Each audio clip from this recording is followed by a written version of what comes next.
नमस्कार. आज आपण एका अशा व्यक्तिमत्वाचा वेध घेणार आहोत ज्यांचं नुसतं नाव घेतलं तरी अंगावर काटा उभा राहतो. छत्रपती शिवाजी महाराज. होय, आज आपण फक्त त्यांचा तो नेहमीचा इतिहास नाही पाहणार, तर त्यांच्या त्या अफाट शौर्यातून आणि अचूक धोरणांमधून आजच्या काळात म्हणजे अगदी आजच्या धावपळीच्या जगात आपण कोणते मोलाचे धडे घेऊ शकतो हे समजून घेणार आहोत. तर मग तयार आहात ना या थरारक आणि रंजक ऐतिहासिक प्रवासासाठी? चला सुरू करूया. या एक्सप्लेनरमध्ये आपण काय काय पाहणार आहोत त्यावर एक पटकन नजर टाकूया. पहिल्यांदा हिंदवी स्वराज्याची पायाभरणी, मग बलाढ्य सत्तांशी दिलेला तो रोमर्षक लढा, महाराजांचा भव्य राज्याभिषेक, त्यांचं अचाट प्रशासन आणि सगळ्यात महत्त्वाचं म्हणजे या सगळ्यातून आजच्या पिढीला काय शिकता येईल हे आपण पाहणार आहोत. भाग पहिला, स्वराज्याची पायाभरणी, सुरुवातीची वर्षे. या एका महान स्वप्नाची सुरुवात नक्की कुठून आणि कशी झाली ते पाहूया. आता हा प्रवास खरोखरच थक्क करणारा बरं का. विचार करा, 19 फेब्रुवारी 1630ला शिवनेरीवर महाराजांचा जन्म झाला आणि आश्चर्याची गोष्ट म्हणजे वयाच्या अवघ्या 16व्या वर्षी, होय फक्त 16व्या वर्षी 1646मध्ये त्यांनी तोरणा किल्ला जिंकला आणि स्वराज्याचं तोरण बांधलं.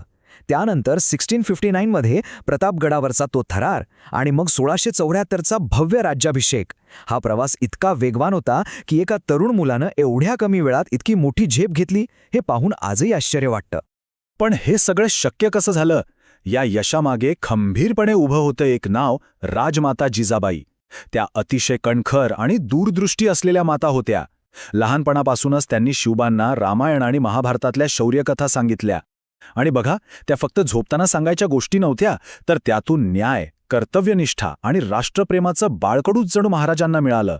आपला देश स्वतंत्र करण्याची जबाबदारी आपलीच आहे हे बीज जिजाबाईंनीच त्यांच्या मनात रोवलं. आधुनिक पालकत्वाचं याहून उत्तम उदाहरण ते कोणतं, नाही का? भाग दुसरा, बलाढ्य सत्तांशी लढा, एक कुशल रणनीतिकार. आता इथे साहजिकच एक मोठा प्रश्न पडतो. एका एवढ्याशा सैन्यानं आदिलशाही आणि मुघलशाहीसारख्या दोन महाकाय साम्राज्यांना आव्हान कसं दिलं असेल? शत्रूकडे जेव्हा अफाट सैन्य होतं, अवाढव्य तोफखाना होता, तेव्हा शिवाजी महाराजांकडे नक्की असा कोणता हुकमी एक्का होता? या प्रश्नाचं एका शब्दात उत्तर म्हणजे गनिमी कावा. महाराजांनी ही एक अत्यंत अनोखी युद्धनीती वापरली. सह्याद्रीच्या दऱ्याखोऱ्यांची खडानखडा माहिती, सैन्यांच्या अतिशय वेगवान हालचाली आणि शत्रूवर अगदी बेसावत असताना अचानक केलेला हल्ला, यालाच गनिमी कावा म्हणतात.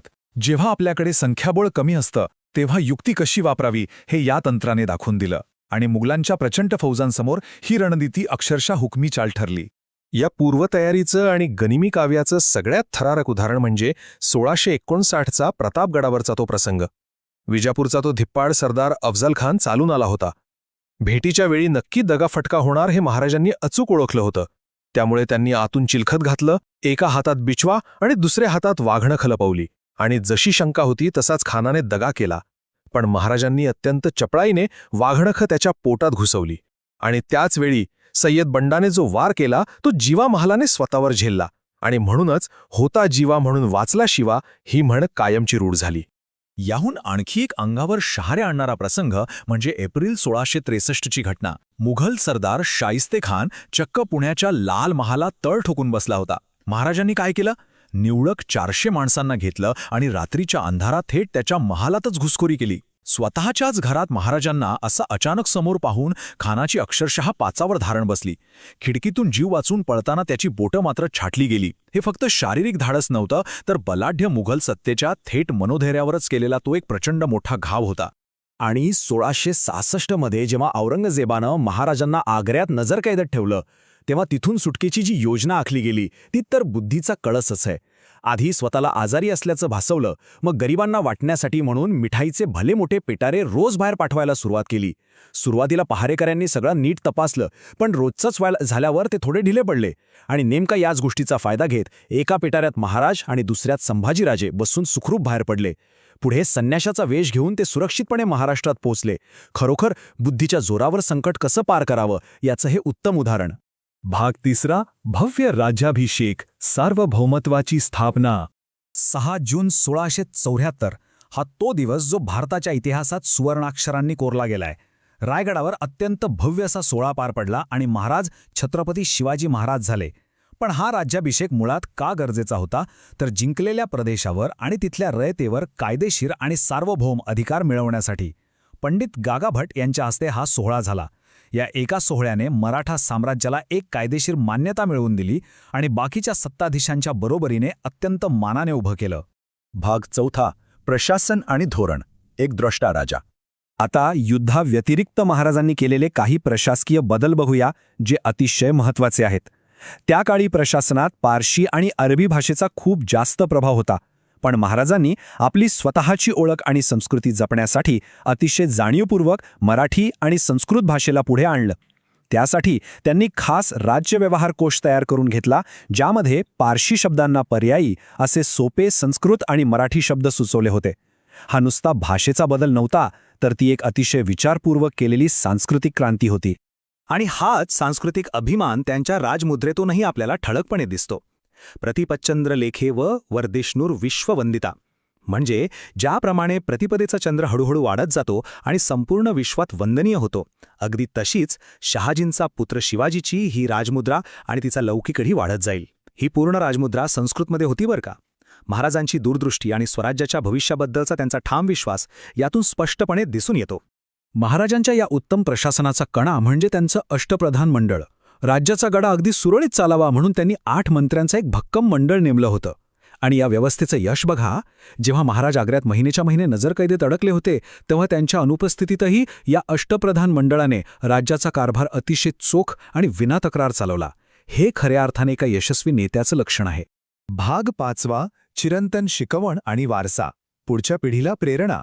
आता सर्वात महत्त्वाचा भाग. महाराजांच्या या अफाट कार्यातून आपण आणि आजची तरुण पिढी काय शिकू शकते?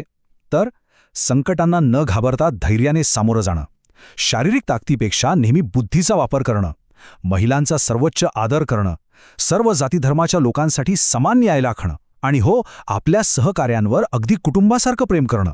हेच ते मूलभूत गुण आहेत ज्यांच्या भक्कम पायावर स्वराज्याची भव्य इमारत उभी राहिली होती.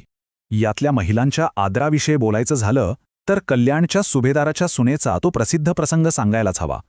एका अतिशय सुंदर स्त्रीला जेव्हा युद्धात जिंकून महाराजांसमोर हजर करण्यात आलं, तेव्हा महाराज अत्यंत सन्मानाने आणि नम्रपणे म्हणाले, अशीच आमची आई असती सुंदर रूपवती, आम्हीही सुंदर झालो असतो. आणि तिला साडीचोळी देऊन पूर्ण सन्मानाने तिच्या घरी परत पाठवून दिलं. विचार करा, शत्रूच्या छावणीतील स्त्रीचाही इतका मान राखणारा राजा खरोखरच जगात अद्वितीय होता. आणि आपल्या सहकाऱ्यांबद्दलची निष्ठा पाहायची असेल तर बाजीप्रभू देशपांडे यांचं उदाहरण घ्या. पावनखिंडीत अवघ्या 300 मावळ्यांसह लढताना त्यांनी स्वतःच्या प्राणांची आहुती दिली. का?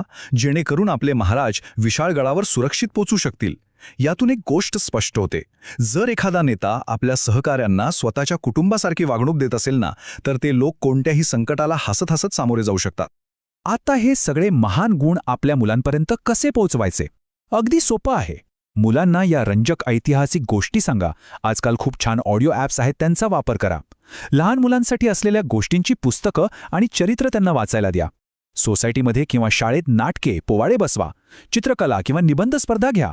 अशा छोट्या छोट्या कृतींमधून मुले नकळतपणे महाराजांच्या या महान विचारांशी कायमची जोडली जातील.